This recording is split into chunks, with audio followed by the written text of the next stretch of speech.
আজকে মইরেন মো পুরি মাছ যার নাম হলে মগো দেশের মানে চাইরেনের দেও দাম দেয় না হেইয়া মোরা কত টাকা দিয়ে যে কিনে খাই। হ্যাঁ পার তো মগোডে বেসে মিথ্যে কথা কইয়া কয় দেশি মাছ আর হাওরের মাছ।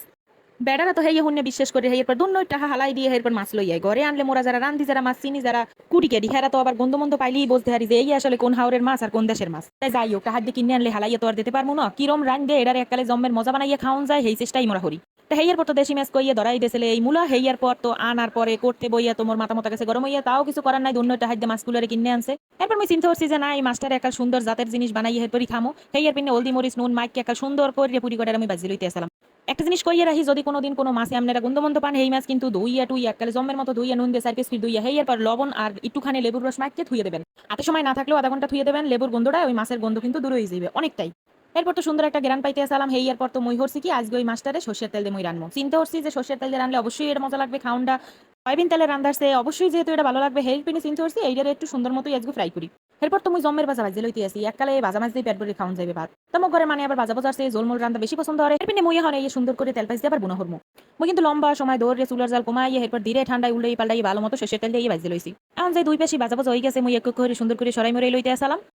আর কোনো তেল দিব না যে তেল আছে সেই তেলে কিন্তু রান্নাটা শেষ হয়ে যাবে মাছ ভাজার কালে একটু বেশি করে তেল দেবেন হেলে কিন্তু মাছ ভালো মতো উল্টন যাইবে মাছগুলো ভাঙবে না। আস্তে আস্তে মাছ থাকবে হ্যাঁ যত যেরম মাছই হোক না কেন তেল বেশি দিয়ে ভাজলে কিন্তু মাছ এককালে সুন্দর মতো ভাজা হইবে। এখন কিন্তু এই মাছটা দেখতে খুবই আকর্ষণীয় দেখা যাইতে আসলে হেয়ার পর তো মই 4 পিসটা পেস্ট কেটে লইছিলাম হেই এই তেলের মধ্যে দিয়ে সুন্দর করে এখন লাড়াচাড়া দিয়ে ভাজা ভাজা হয়ে লইতে আসলাম যেতক্ষণে পেঁয়াজের রংটা বদলাই না যায় লগে কিন্তু একটুখানি নুনও হালাই দিছি যাতে হলে পেস্টটা নরম হয়ে যায়। ওই একালে রামতে এলে মাঝে মধ্যে তরতরি হরি তরতর হরতে যাই কিন্তু অনেক সময় নুন দিতেই ভুলে যাই তো হেতেও কিন্তু কোনো সমস্যা নাই মাছের সালুনে। মাছ যেহেতু ভাজার সময় নুন দিয়ে লইছি মাছের মধ্যে কিন্তু এই নুনটা হাইন দিয়ে গেছে এখন যদি মাছ এই মুহূর্তে যদি নুন না দিয়ে পরেও নুন দিয়ে হেলেও কোনো সমস্যা হইবে না। একুলতে দেখতে আসলাম যে সুন্দর করে এটা ভাজা ভাজা হয়ে যাইতে আসলে অতিরিক্ত ভাজলেও আবার কেমন জানি লাগবে হেরপিনে আর বেশি ভাজলাম না এখন দিয়ে দিলাম পানি।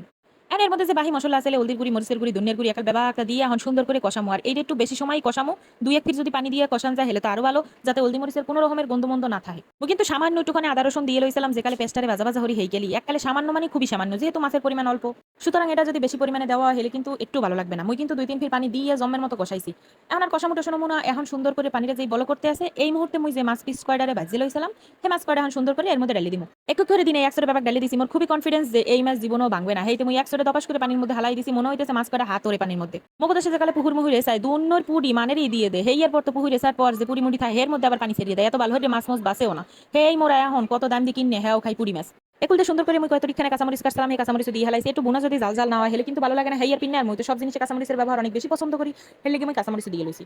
এখন কিন্তু মই আবার উল্টাই পাল্টাই দিতে আসলাম মাছের এক পিঠ নরম হইবে আর এক পিঠ শক্ত হইবে হেলে তো ভালো লাগবে না হেয়ার পর চিন্তা করছি উল্টাই পাল্টাই বাবা পিঠ যাতে হইয়ে যায় সেই ব্যবস্থাই করি। এরপর তো উপরে দিয়ে ধনিয়া পাতা দিয়ে হেলাইছি এহেতু পুরি মাছ যদি এর উপরে ধনিয়া পাতা না দেয় হেলে তো এর মজা লাগবে না হেয়ার পিনে মই এককালে কতরিখানে ধনিয়া পাতা কুচি কুচি হরে লইছিলাম সেই ধনিয়া পাতা এখন উপরে দিয়ে হেলাইছি চুলার জাল বন্ধ হলে কিন্তু যে জল আপনারা দেখতে পাচ্ছেন হ্যাঁ এককালে কমে হুগই যাইবে হেয়ার পিনে কিন্তু এখনই চুলার জালটা বন্ধ হয়ে হেলাম। ধনিয়া পাতা দিয়ে যদি কেউ চুলার মধ্যে বেশিক্ষণ রাখে হেলে একাল ধনিয়া পাতা গলা কালা হয়ে যায় দেখতে মোটেও ভালো চিনে না। কতক্ষণ পর দেখতেই পারতে আসলেন যে তেল কড়া উপরে দিয়ে ভাসিয়ে উঠছে হেরম কিন্তু জল টোল নাই দেখতে খুবই সুন্দর লাগতে আছে কেউ যদি এইরকম মাছ লইয়া বিপদে পড়েন হ্যাঁ পুরি মাছ হলে এরকম একদিন রাইন্দে খাইতে পারেন তাই আজকের মতো টাটা লাপেস।